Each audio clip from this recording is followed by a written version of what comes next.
I refuse to get comfortable. Hi everyone, this is Jennifer from Kingdom Heritage. I'm so glad that you're here with me today. Don't forget to click the subscribe button above so you can be a subscriber to this channel and click the links below where you can follow me on Instagram, Twitter, and like the Facebook page.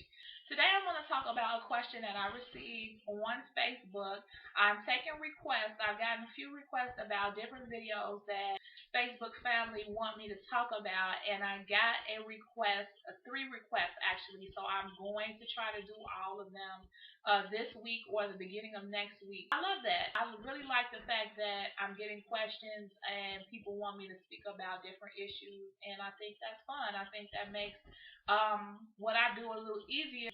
I don't have to spend so much time forming so many ideas, so this is great. The question that I got was from, I'm not going to disclose his name or anything like that, but he wanted to ask me to make a video about being in a Christian relationship with someone. I believe that they both were practicing abstinence and they were working on their relationship, and he found out that the girl that he was in a relationship with was cheating physically with another individual, and he wanted to know my advice on that.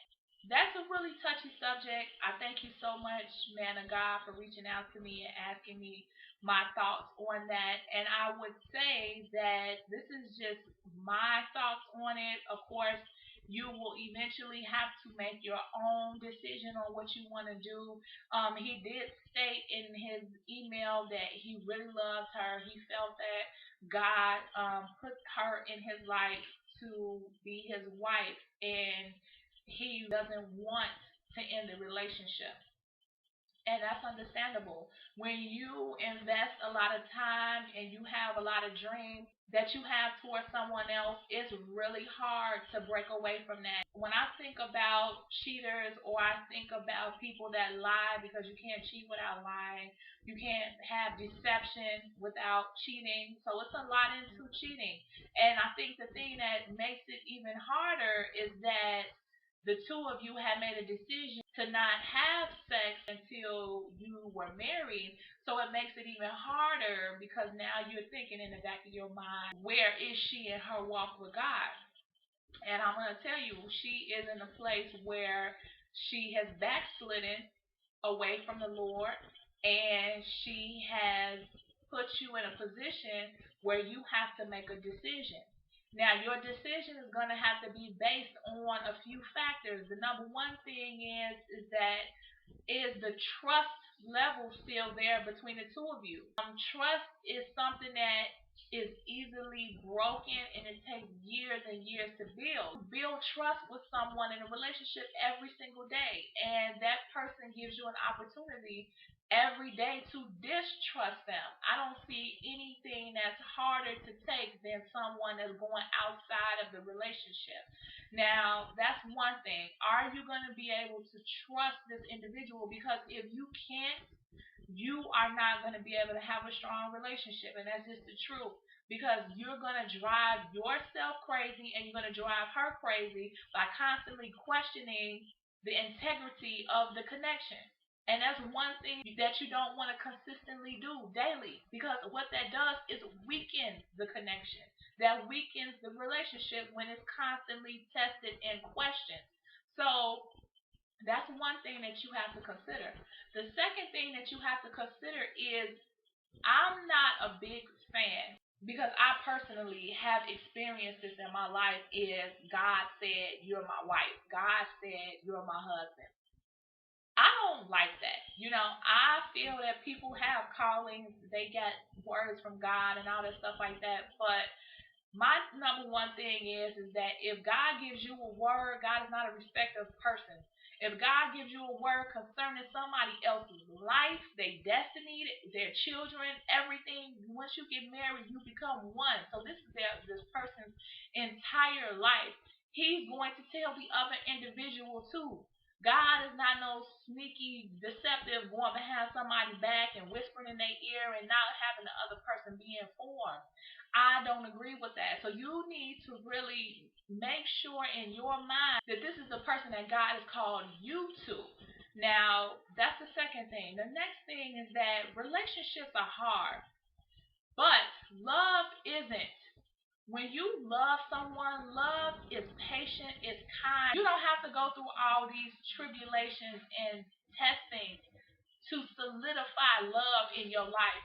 All you have to do is when you're in a relationship with someone is commit to experiencing love. Love is an experience. It's a spirit. It's eternal. When I say it's a spirit, I mean love is God. God is love. So when you experiencing love with someone else, you're experiencing the fullness of God through another individual. And God is not pain. He's not deception. He's not sin. So you have to really get in your mind first what love is, and can that individual meet you in the love that you have to offer? Because if not, the scales are always going to be tipping from side to side because there won't be any balance. You are supposed to have an experience with your wife. You are supposed to learn from her and grow with her and mature with her and become better individuals, more Christ-like with her as a union as being one. And if you have a lot of sin and lies and deception in the beginning, you have to make a conscious decision on whether or not you want to go forward with that. You don't have the power to change this woman. You don't have the power to intercede for her and Lord, please don't let her backslide again, and please don't let her do this. You don't have that sort of power. The only power that you have is to love fully and to forgive fully. That's the only thing that you can do. So you need to make a decision in your mind: is this really love? Is this someone that God has called you to? Or is this someone to give you an example of what not to have in your life? Sometimes we have those instances, and we usually have those instances right before God is getting ready to bless us with His choice, because we have to know the difference.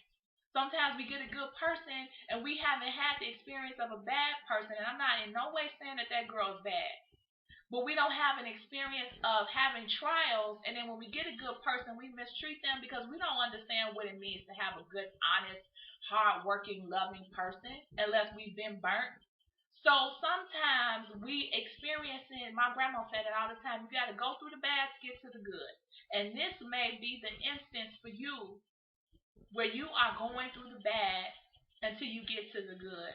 You have to set standards for yourself of what you're willing to accept and what you're not willing to accept. That's another thing that my grandmother says all the time. You got to have some do's and don'ts about yourself. And the number one don't that you should have is that you don't lie, you don't deceive, and you don't cheat.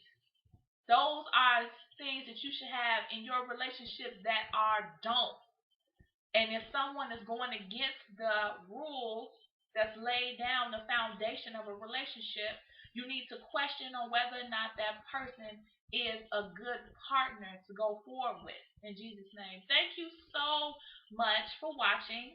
I'm sure this is something that a lot of people go through all the time. I've been through it, so I know about it. But, maybe someone else is going through the same situation, or maybe someone has been the cheater and you want to make things right. If you're lucky enough to be given the opportunity to make things right, do that. People don't want to be hurt. People don't want to be lied to. And you have to think about the fact that you reap what you sow. And when you're being deceptive and dishonest, you put yourself in a position to receive the same measure that you meet. And you don't want to receive that. You don't want to receive that pain. If you can't be faithful in a relationship, then be single. Be in the world and be single and do what you do and reap the repercussions of that. But don't deceive another person or hurt another person because you are not confident enough in yourself. If you're a woman and you want to be out there and you want to do what you do, be a woman and stand on that and be honest with another individual and let them know that. Don't be sneaking around and doing all this extra stuff because it's uncalled for. It's not necessary. Men too. Put yourself in a position to be honest. Be honest with all men. Have integrity. It's not written anywhere that you got to be connected to anyone at any point in time. And if you are a woman or a man of God, your number one thing is to remain in holiness, to be in righteousness. So a lot of these things that happen to a lot of people in the world shouldn't be happening to the people of God because we should be living a different type of lifestyle. So I'm so glad that you were able to watch this video. Don't forget to subscribe to this video, share this video with another friend that you have that you may know that needs to hear this word. Also, don't forget that you can visit me at my ministry, www.ourkingdomheritage.com, if you feel led to sow a seed into my ministry. I would love for you to do so. Also, don't forget you can follow me on Instagram, Twitter, and Facebook. The links are below. I'm so happy that God has given me this opportunity to speak with you, and I can't wait until He I blesses me to see decided you to again. go Bye. to a new place.